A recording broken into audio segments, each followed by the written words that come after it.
skies.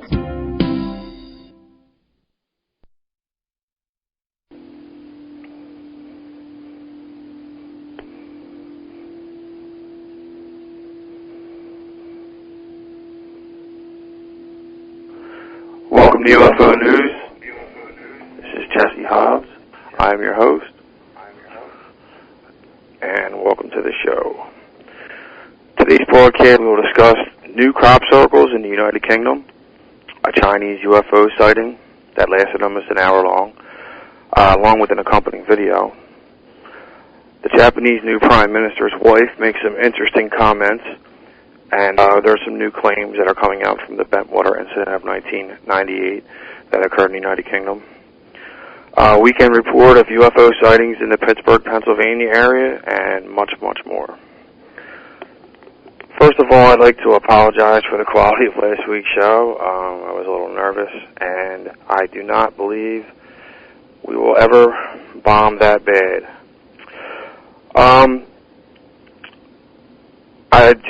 I feel that the show is going to be much better. I'd like to thank everyone for their emails and their comments and all their considerations. I received a comment from Mr. Carlson. His email was particularly helpful. He just basically letting me know, what people would like. He apparently he had a podcast at one point, and I just wanted to thank him over the air. I'd like to ask anyone that's interested in the show to help me make the show better. Email any comments or suggestions. Our email address is UFO_news247@yahoo.com, or you can just visit our website, which is UFOnews247.web.com. I'm always looking for new UFO sightings, new stories to mention on the air, or comments that will improve the show's quality. Just before I begin, I'd just like to mention a comment. I'm not sure if anyone else has really noticed this, but there's been a huge increase of UFO sightings lately. I'd say, I was just speaking with Joe off the air, I'd say at least 25 to 30%. And they're not just in the United States. I would say these are basically across the world, a lot in Southeast Asia, a lot right now in the United Kingdom, and a lot in America, which is a normality with us. I found it very easy to put a show together by the increase of sightings. It's come to the point where I'm having to select quality UFO sightings and maybe not select other ones that wouldn't be as wanted to be listened by other people. Some that are considered boring to some people, and maybe some other ones are a little more sexier. So I hope this week's selection is something that everyone else would like to know about. These are sightings that I was very interested in. I loved reading the stories on the internet and doing the research into them, so I hope everyone else feels the same way. I've been going through the MUFON case studies, which read like a telephone book sometimes, but if you really have the time and you're very interested in sightings, it's an excellent place to find accurate information on sightings, where they came from, when, the exact witness reports. So I found that very informative. All the sightings that I've been noticing are spread out all across the U.S. I've seen a pattern in particular of triangle-shaped UFOs, mostly the ones that the witnesses will describe them as black spots in the sky. A comment that is usually accompanied, not always, but usually, is that there is no sound. That they just travel across the sky, and the reason why they'll notice them is that the stars are being obscured. It's just a black object. These aren't patterns that are similar to every triangle-shaped UFO, but I've noticed that at least 60 to 70, maybe 75% of them. I also had a triangular-shaped UFO. I live in Bucks County, Pennsylvania, which is located on the East Coast, and we had a sighting in January of 2008 that is posted on our site, ufonews.webs.com. The video is up there if you guys want to see it. Someone YouTubed it and put it up, and it's a very, very compelling triangle. I noticed that the triangle shapes, a lot of the sightings, they will have lights in each one of the corners, and it's a steady, dull yellow light. And I'd say between 50%, maybe a little lower, maybe 30 to 35% of them have a pulsating blue light. It's not a steady light. I wouldn't even describe it as a strobe light. It's more of a pulsating in and out light. I have a working theory on what they are myself. It's not really based entirely on the scientific evidence, but I've been looking into what some people are calling the stealth military blimp. It might even be what was listed as Project Aurora years ago. I'm not really particularly sure. But I've been doing a lot more research, and if I do come across anything else, this will be the first place that I'll bring it. I just rather not just come on with some crack shot idea, and it might not be exactly credible. I believe that most of these aircrafts that people are seeing, these triangular shapes, are military objects. They don't move in patterns and disappear and make crazy moves without inertia. I would say 90% of them do not. It's just that there's been a staggering amount of triangular shapes, not just on the East Coast where it was last year, but there's been sightings over Colorado, Texas, West Coast sightings. I haven't heard of too many of those sightings overseas, which makes me think that they may be military aircrafts from America. So the only problem is, for me, is that I did not see the actual sighting. So with so much CGI and Photoshop and extremely well-produced hoaxes, I find it hard myself to tell what some footage is, since I never saw the object with my own eyes. So it's just a little comment I wanted to put out there. If anyone has any information or any sightings of triangular-shaped UFOs, please send it to our email address, ufonews@yahoo.com. And there's an underscore between UFO and news. It's just a comment I wanted to put out there. And on to the news. Our first story is weekend reports of UFOs. These were pulled from the MUFON case files and through the Pittsburgh UFO Examiner. It reads as, it was a busy holiday weekend for UFO sightings in the region. Locally, reports were received of sightings in Pittsburgh, Gannett, which I believe is also in western Pennsylvania, while there also appeared to be a massive outbreak of sightings in Ohio, particularly in the metropolitan Cincinnati region. The reports are as follows. The first one they mentioned is one in Gannett, Pennsylvania, which was in September 5th of 2009. Witnesses reporting seeing dozens of orange-yellow orbs coming out of the woods. The person that was the witness said they had similar sightings of the same object in May. One came out of the woods, turned on what to appear conventional FAA lights, which I would say are similar to the triangular lights I was trying to describe, the yellow-orange lights, except before it just sped off. Some appear to start flashing out of nowhere. Some appear to be higher up from the area without having the orb appearance at first. This area, which they're saying is located in Penn Township, which probably means nothing to us, is also the body near Murraysville, which is the sightings I was speaking about last week. So this is just a better detailed listing of the sightings. The next sighting was in Pittsburgh, Pennsylvania, also on the 5th of September. Witnesses parked in the Pittsburgh Mills Mall parking lot waiting for children to return from shopping. He had his sunroof open. He was watching the clouds when he noticed a dark circle, pea-sized in dimensions. At first, he thought the object might be a balloon using his binoculars, which he had in the vehicle. It's pretty handy. The witnesses observed the objects to be shiny at once and then sometimes semi-transparent before becoming cylindrical, I apologize. The witness estimated the object to be between 40 to 100 feet in width and flying at an altitude of 5,000 feet. The next sighting was on the 7th of 29th, and it is in the metropolitan Cincinnati region, which is, I would say, approximately 200 to 300 miles from Pittsburgh. Amid some approaching storm activity with multiple lightning strikes, several witnesses observed an object in the sky to the north over some nearby baseball fields. The object looked football-shaped, and the witnesses estimated the distance from them to be approximately 500 yards, which is basically 5 football fields. It's pretty close.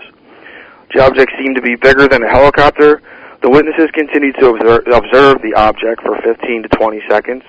The area around the object seemed kind of hazy or wavy, as if some kind of energy surrounded it.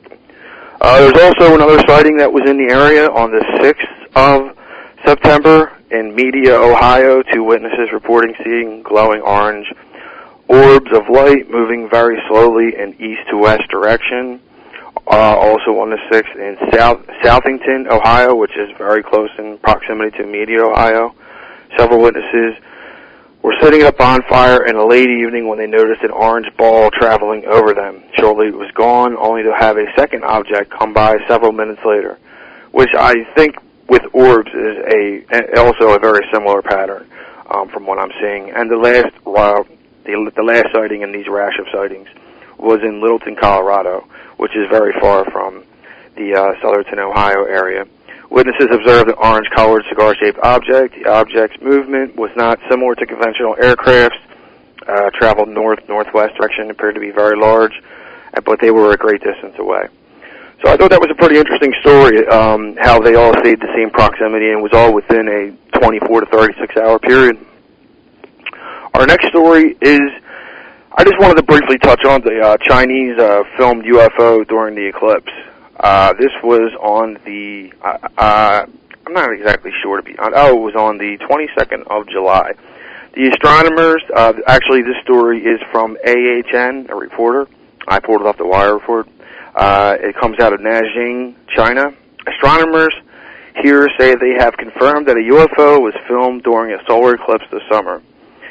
Yai Hao Shang, director of the Purple Mountain Observatory, told Sina.com that the unidentified object was filmed for 40 minutes near the sun during the total solar eclipse on July 29th.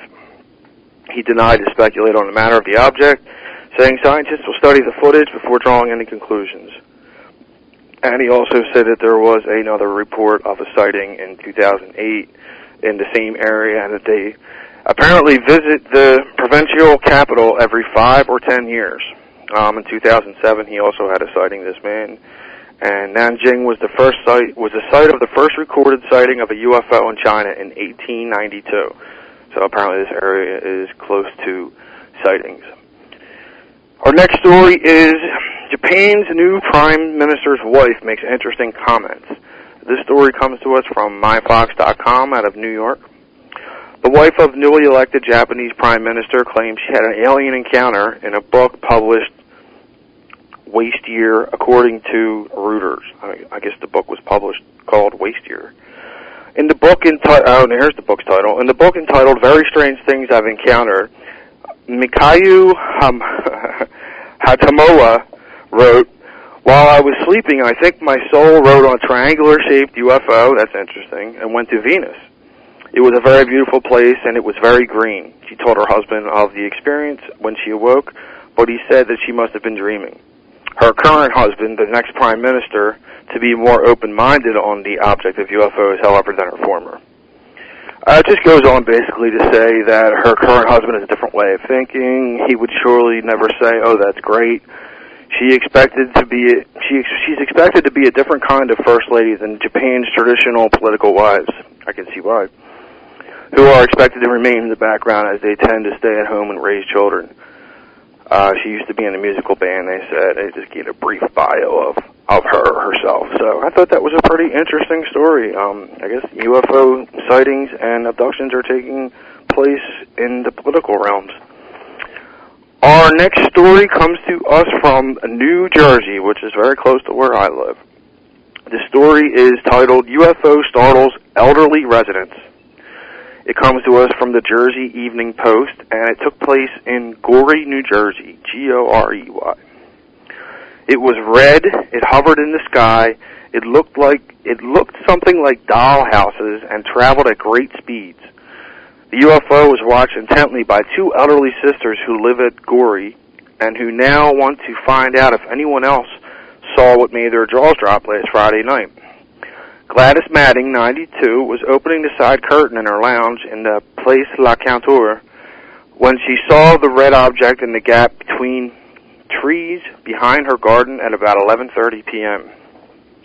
I was so shocked that I called out to Christine, my sister, and forgot she was deaf. In a second, it flashed off across the sky towards Gorey Piers. However, when Gladys went to open the other curtain, the object came back to hover in the same place. Again, the object, which the women said appeared to them in about the size of a television screen, was there for a few seconds before it zipped off at speeds in the same direction as before. And this was posted on the 10th of September at 3 o'clock in the afternoon Eastern Standard Time. I really enjoyed this. The accompanying story that I just mentioned it was a blog basically with the story, and many of the people there said they saw it too. I copied some of the comments that were posted on the website, and Katie from New Jersey said actually it was Friday night. I saw the UFOs there too. Just many people saying. Nick Andrews, he reported, I can confirm the reference in the above story, the lights being Chinese lanterns. Obviously, he thinks that they're Chinese lanterns for some reason. My colleague and I were on duty in the Paris police car, parked in the lobby opposite Union Road, keeping a watch on traffic, and we observed the lanterns being launched from the vicinity of the village. They actually looked very nice and drifted harmlessly out of the way.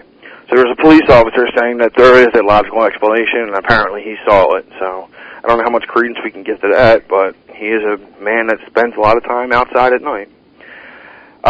Annie, a woman, just said that she saw them too. They were red lights. They were traveling towards Gory Castle, which I don't know what that is. I thought that was a pretty interesting story with the comments that accompanied it, and there are many of them. I mean, I have about 4 pages here of comments that people said that they also saw it.